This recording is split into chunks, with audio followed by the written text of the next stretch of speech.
5 star hotel में खाने वाली बहू ने खाई गरीब ससुराल की रोटी सब्जी।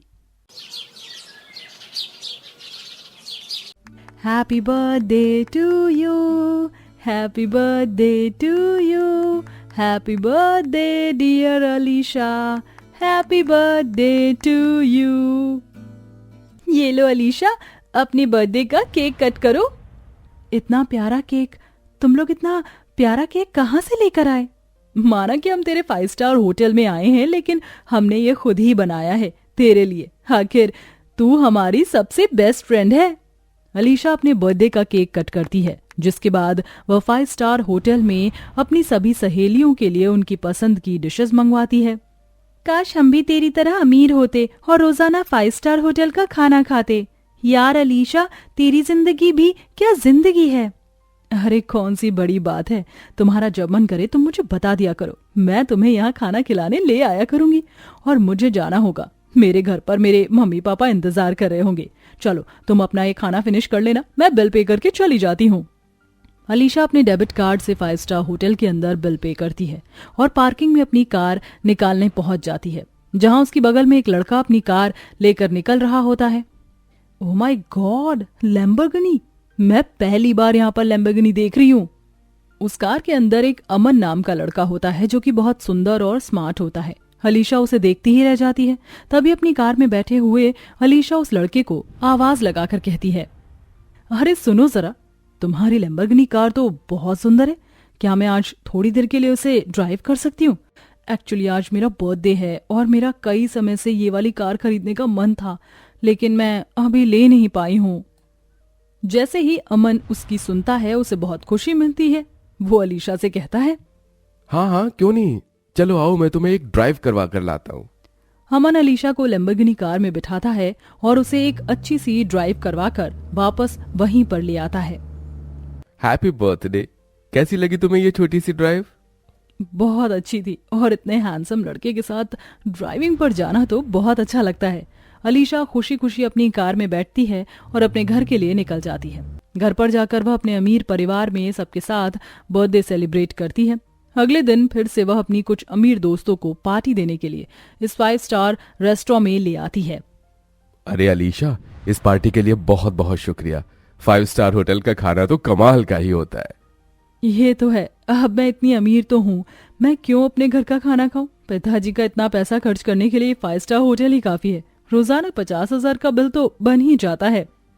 अलीशा की ये बात सुनकर सभी हैरान रह जाते हैं और अलीशा को कोई फर्क नहीं पड़ता। पार्टी देने के बाद अलीशा पार्किंग में अपनी कार के पास जाती है, जहां इस बार वो अब अमन को दूसरी कार में देखती है।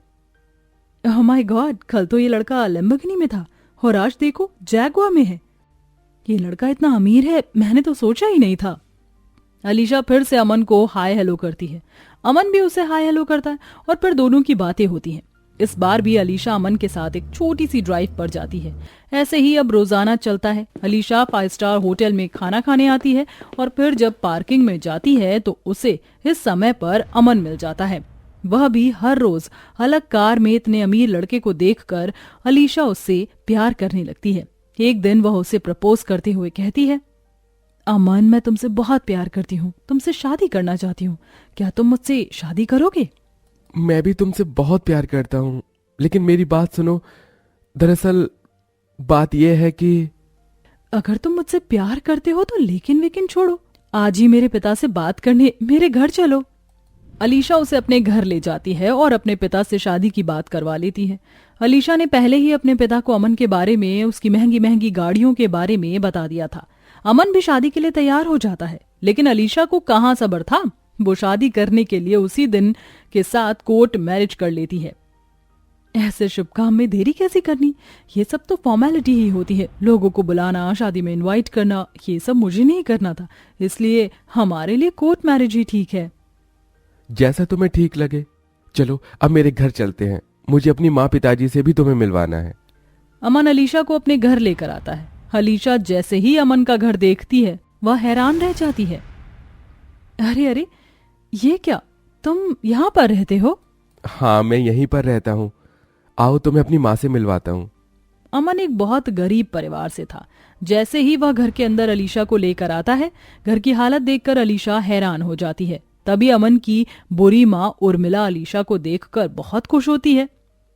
अरे बेटा, तूने बताया ही नहीं कि तू बहू को आज घर पर लेकर आ रहा है। कितनी सुंदर है मेरी बहू। आ बहू, गले से लग जा। उर्मिला अलीशा को गले से लगाने वाली होती है, लेकिन तभी अलीशा उर्मिला को रोक देती है। नहीं नहीं, बस मैं बहुत थकी हुई हूँ। हाँ बेटा, बहुत थक गई होगी। जा, तू इसे ऊपर वाले कमरे में ले जा। थोड़ी देर आराम करेगी तो अच्छा लगेगा। इतने में मैं बहू के लिए खाना बना देती हूँ। अमन अलीशा को ऊपर ले जाने के लिए सीढ़ियों पर चलने के लिए कहता है। उसके घर की पतली पतली सीढ़ियां देखकर अलीशा हैरान रह जाती है, और जैसे ही वह ऊपर वाले कमरे में पहुंचती है तो ऊपर वाले कमरे में 4 दीवार और छत के नाम पर लोहे की टीन लगी हुई थी। क्या यही तुम्हारा कमरा है? हाँ, बिल्कुल यही मेरा कमरा है। मैं यहीं पर सोता हूँ। आज से तुम भी मेरे साथ यहीं पर सोना। तभी अलीशा को अपना अमीर घर और उसका कमरा याद आता है। मेरे घर पर आलीशान बेड, मखमली चद्दर और इतना प्यारा सा रूम है, और मेरे ससुराल में मेरा रूम झोपड़पट्टी की तरह है। अरे क्या हुआ, क्या सोच रही हो? चलो तुम थोड़ी देर आराम करो, मैं माँ की मदद करवा कर आता हूँ। अमन ऐसा कहकर चला जाता है और अलीशा चारों दीवारों को देखते ही रह जाती है। जिस चीज की उसने कभी कल्पना भी नहीं की थी, आज वही उसकी जिंदगी में हो रहा था। कुछ देर बाद उर्मिला अपनी बहू के लिए खाना बना लेती है और अपने बेटे से बहू को लाने के लिए कहती है। जाओ बेटा, बहू को ले आओ, खाना खा लेगी। अमन ऊपर वाले रूम में जाता है और अलीशा को खाने के लिए बुलाता है। जब वह उसे नीचे लेकर आता है तो उनके घर में केवल एक ही बेड था, जिस पर उर्मिला अपनी बहू को बैठने के लिए कहती है। बहू, तुम बेड पर बैठ जाओ। ये भी भला कोई बेड है? सिर्फ लकड़ी का तख्त है। अलीशा थोड़ा सोचकर उस पर बैठ जाती है। उर्मिला उसे खाना परोसती है, अपने सामने सूखी रोटी दाल के साथ और प्याज के साथ देखकर अलीशा को अपना रोजाना 5 स्टार होटल का खाना याद आ जाता है और वह खो जाती है। इस हफ्ते से सुबह का ब्रेकफास्ट, दोपहर का खाना, रात का डिनर तू इस 5 स्टार होटल के अंदर ही कर रही है। तेरे पिताजी जितना कमाते हैं उतना तो 5 स्टार होटल में ही उड़ा देती है। हाँ हाँ, इकलौती बेटी हूँ, अब मैं पैसा नहीं उड़ाऊंगी तो कौन उड़ाएगा? और फिर मुझे 5 स्टार होटल के अलावा और कोई खाना अच्छा नहीं लगता। हे भगवान, अगर तेरी शादी किसी गरीब परिवार में हो गई तो फिर क्या करेगी? मेरी शादी बहुत अमीर परिवार में होगी और मेरा पति रोजाना मुझे 5 स्टार होटल का ही खाना खिलाएगा, इतना तो मुझे पता है। कहाँ तो मैं 5 स्टार की घी की रोटी, कढ़ाई पनीर, गुलाब जामुन और भी बहुत कुछ खाया करती थी, और आज मेरे आगे केवल सूखी रोटी दाल के साथ रखी है। बहू, चलो खाना खाओ ना। अलीशा की आंखों में आंसू आ जाते हैं और वह बिना खाए बेड से उतरती है और घर के बाहर आकर खड़ी हो जाती है। अमन फौरन उसके पास जाता है और कहता है। क्या हुआ अलीशा, तुम अचानक से बाहर क्यों आ गई? सब कुछ ठीक तो है ना? कुछ भी ठीक नहीं है। तुमने मुझे बताया क्यों नहीं कि तुम इतने गरीब हो? क्योंकि मुझे लगा कि तुम्हें पता होगा। तुम रोजाना मुझसे मिलती थी। मैं यहाँ 5 स्टार होटल की पार्किंग में गार्ड की नौकरी करता था। इसलिए रोजाना तुम्हारे पास नई नई गाड़ियां होती थी। मैं ही बेवकूफ हूँ, मुझे पहले ही पता करना चाहिए था। हे भगवान, मेरी तो किस्मत ही फूट गई। जो लड़की 5 स्टार होटल का खाना खाती थी उसे यहाँ सूखी रोटी और दाल खाने को मिल रही है। अलीशा की सारी बातें सुनकर अमन को बहुत बुरा लगता है। वह अलीशा से कुछ नहीं कह पाता और चुपचाप घर के अंदर आ जाता है। वह इस बारे में अपनी माँ को भी नहीं बताता। 1 से 2 दिन तक तो अलीशा घर में खाना ही नहीं खाती, लेकिन जब वह अपने पति अमन को दिन रात इतनी मेहनत करते हुए देखती है तो उसे याद आता है कि वह किस तरह होटल का खाना बर्बाद किया करती थी। हम अमीर लोग कितना खाना वेस्ट करते हैं। 5 स्टार होटल में खाना खाते वक्त मैं कोई भी चीज ऑर्डर कर दिया करती थी, और अगर मुझे पसंद नहीं आती थी तो मैं नहीं खाती थी, सारा खाना वेस्ट कर देती थी। और ये लोग एक रोटी खाने के लिए भी बहुत मेहनत करते हैं। गरीब होना कोई आसान बात नहीं होती। आज मुझे समझ आया। अलीशा उस दिन के बाद अपने पिता से कहकर उसी की कंपनी में अमन को अच्छी पोस्ट पर नौकरी दिलवा देती है, जिसके बाद अमन एक अच्छी खासी नौकरी करने लगता है और उसकी कमाई से घर की परेशानियां धीरे धीरे खत्म होने लगती हैं और अब अलीशा अपने गरीब पति के साथ खुशी खुशी रहने लगती है।